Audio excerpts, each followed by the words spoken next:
क्या वाकई में? सच में हाँ? क्या तुमने हाँ कह दिया? मतलब मेरी बात को गलत मत समझना, मैं खुश हूँ, मुझे बहुत खुशी हो रही है। मेरा मतलब मैं बता नहीं पा रहा कि मैं कितना खुश हूँ तुम्हारा ये जवाब सुनकर। ओह, मैं ये अंगूठी तुम्हें पहना देता हूँ।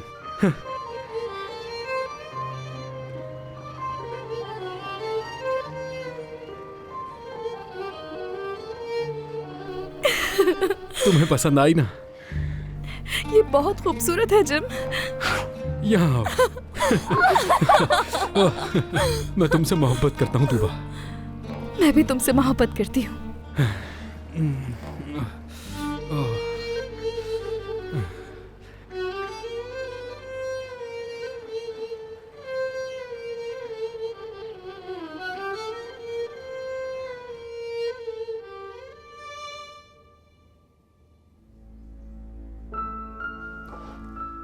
जुनेद को जब पता चलेगा बहुत खुश होगा।